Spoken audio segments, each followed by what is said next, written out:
नमस्कार बच्चों, class 8 maths की ऑनलाइन क्लासेस में आप सभी का स्वागत है। आज हम बुक एनसीईआरटी मैथ्स की चैप्टर नंबर 6 वर्ग एवं वर्गमूल की प्रश्नावली 6.3 पढ़ेंगे। तो चलते हैं प्रश्नावली की तरफ।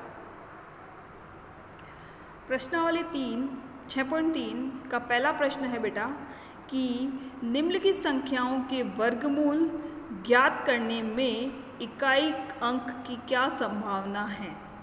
ठीक है, तो हम इस प्रश्न को हल करेंगे। आपको इन प्रश्नों की संख्या को देखना है। इस संख्या को देखकर ही आपको ज्ञात करना है कि इनका जो वर्गमूल होगा, समझ में आया बेटा, उसका इकाई का अंक क्या होगा। तो मैं समझाती हूँ किस तरीके से। पहले मैंने बताया था बेटा कि वर्ग और वर्गमूल होता क्या है। वर्ग होता है कि, और वर्गमूल बताती हूँ कि मैंने आपको सबसे पहले एक टेबल बताई थी कि 2 का वर्ग होता है 4, 3 का वर्ग होता है 9, 1 का वर्ग होता है 1 एकम 1। ठीक है, फिर उसके बाद में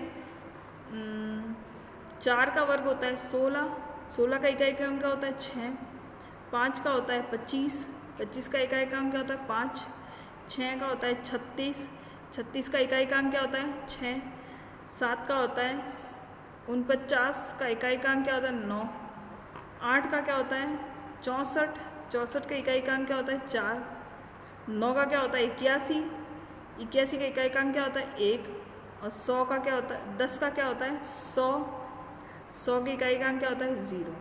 अब आपके इसके इकाई के अंकों को देखना है। इसका 1 है, इसका 4 है, इसका 9 है, इसका 6 है, इसका 5 है, इसका 6 है, इसका 9 है, इसका 4 है, इसका 1 है और इसका 0 है। ठीक है, ये इनके इकाई के अंक हैं। ठीक है, अब इन्होंने प्रश्न दे दिया है बेटा कि 9801, प्रश्न दे दिया 9801, ये एक संख्या है। इस संख्या का कहा गया कि इसका जो वर्गमूल होगा, इसका जो वर्गमूल होगा, यानी कि वर्गमूल कैसा, ऐसा छोटा वाला, वर्ग कौन सा होता है बड़ा वाला, तो इसका जो वर्गमूल होगा तो वो किसका, मतलब उसका इकाई का अंक क्या होगा। तो इसका इकाई का अंक क्या है 1 है। क्या है इसका इकाई का अंक 1, इसका इकाई का अंक 1 है, तो उसके वर्गमूल का भी मतलब कहने वाला वर्गमूल इनमें से कुछ होंगे जिनका इकाई का अंक इनमें से मिलेगा अपने को। तो एक हमको किस किस का मिल रहा है, एक हमको या तो 1 का मिल रहा है या एक हमें यहाँ मिल रहा है। ये 1 किसका है, ये 1 9 का आंसर है, 9 का आंसर है। तो यानी कि कहने का मतलब इसका जो भी वर्गमूल होगा उसका इकाई का अंक या तो 1 होगा या 9 होगा।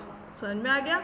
यानी एक अपने को कहाँ मिल रहा है, एक अपने को 1 के सामने मिल रहा है और एक अपने को 81 के सामने, यानी कि 9 के सामने मिल रहा है। 9 81 किसका होता है, 81 किसका होता है 9 का होता है 81, यानी कि 1 के सामने। एक हमको एक तो 9 के सामने मिल रहा है और एक हमें 1 के सामने मिल रहा है, तो इसका इकाई का अंक या तो 1 होगा या 9 होगा।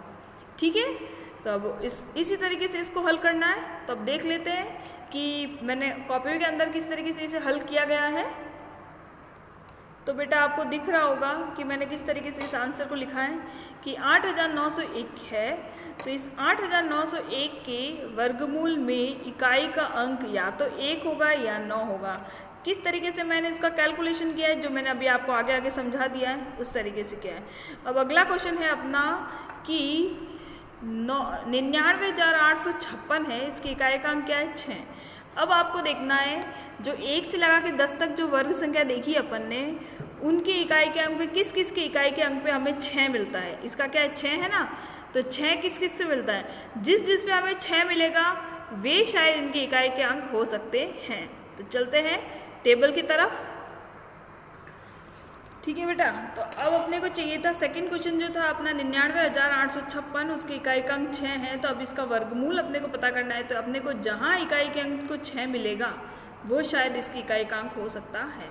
तो हमें 6 इस टेबल में या तो यहाँ मिल रहा है 4 पे, या हमें मिल रहा है 6 पे, 36 का 6, यानी कि 4 पे मिल रहा है और 6 पे मिल रहा है। तो शायद इसकी इकाई का अंक या तो 4 हो सकता है या इसकी इकाई का अंक 6 हो सकता है। ठीक है, समझ में आ गया। फिर अगला क्वेश्चन है कि 9,98,001, ठीक है। इसकी इकाई के अंक पे क्या है? एक।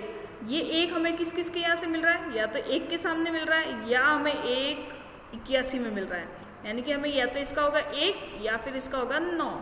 तो या तो इसका इकाई का अंक 1 होगा या इसका इकाई का अंक 9 होगा, ठीक है। फिर इसका देखिए कि इसकी इकाई के अंक पे क्या है? 5 है, और हमें 5 कहाँ मिल रहा है? हमें 5 मिल रहा है सीधा 5 पे मिल रहा है, 25 पे मिल रहा है, हमें 5 मिल रहा है, यानी कि इसका इकाई का अंक क्या होगा? इसकी इकाई का अंक क्या होगा? 5। समझ में आ गया?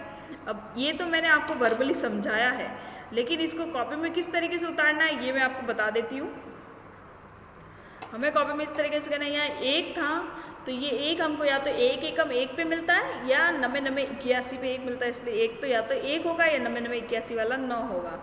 यहाँ 6 हैं, ये 6 या तो हमें 4 चौक 16 वाले पे 4 चौक 16 वाले पे मिलता है या 6 चिंग 36 वाले पे मिलता है, या तो 4 होगा या 6 होगा।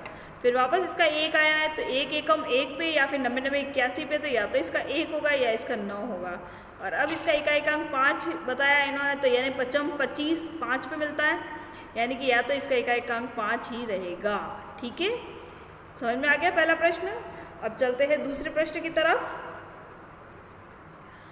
दूसरा प्रश्न इन्होंने कह दिया बेटा कि बिना गणना किए वह संख्या बताए जो वास्तव में पूर्ण वर्ग नहीं है, ठीक है। ये 1 2 और 3 और 4, ये 4 संख्या इन्होंने दे दी और इन्होंने यूँ कहा है बिना गणना किए आपको बताना है कि इनमें से पूर्ण संख्या नहीं है। तो बेटा आप याद कीजिएगा, हमने जब 6.1 प्रश्नावली पढ़ी थी तब उसमें पता किया था कि पूर्ण संख्या है या नहीं, उसको ज्ञात करने का क्या तरीका था। तब मैंने आपको बताया था कि जिन संख्या के इकाई के अंक पर 2 3 7 और 8, ठीक है, जिन संख्या के इकाई के अंक पर 2 3 8 और 7, ठीक है, ये हो, या अगर किसी संख्या के पीछे शून्य लगे हुए हो और अगर वो शून्य विषम संख्याओं में है तो वे सभी संख्याएं पूर्ण वर्ग संख्याएं नहीं होगी। ये सवाल हमने आपको 6.1 में समझाया था। आप एक बार वापस कॉपी को पलटिएगा, समझिएगा, आपको समझ में आ जाएगा। वीडियो नंबर 1 में, ठीक है, वीडियो नंबर 1 पार्ट नंबर 1 छठी प्रश्नावली का पार्ट नंबर जो 1 था उस पार्ट नंबर को आप फिर से खोल के देख लीजिएगा। इस तरह का प्रश्न आपको समझ में आ जाएगा। तो वही बात इसी में भी बताई गई है कि जिस संख्या के इकाई के अंक पर 2 3 7 या 8 या शून्यों की संख्या विषम हो वो पूर्ण वर्ग संख्या नहीं है। तब आप देख लीजिए कि यहाँ 3 है, मैंने बोला, क्या बोला मैंने, 2 3 7 और 8, ये 4 अक्षर नहीं होने चाहिए, नहीं होने चाहिए। तो इसके आगे 3 है यानी कि ये भी नहीं हो सकता, इसके आगे 7 है यानी कि ये भी नहीं हो सकता, और इसके आगे 8 है यानी कि ये भी नहीं हो सकता, और इसके आगे 1 है, 1 इसमें कहीं नहीं दे रखा यानी कि ये एक पूर्ण वर्ग संख्या है, बाकी ये तीनों ही पूर्ण वर्ग संख्या नहीं है। अब देखिए मैंने इसको कॉपी में किस तरीके से हल किया है। कॉपी में मैंने हल किया है बेटा, देखिएगा कि पूर्ण वर्ग संख्या का इकाई अंक 2 3 7 या 8 नहीं हो सकता, अतः फर्स्ट यानी कि 153, सेकंड यानी कि 257, थर्ड यानी कि 408 पूर्ण वर्ग संख्या नहीं है, ठीक है। इस तरीके से आपको इसको हटाना है, बताना है। नेक्स्ट क्वेश्चन अपना देखिएगा।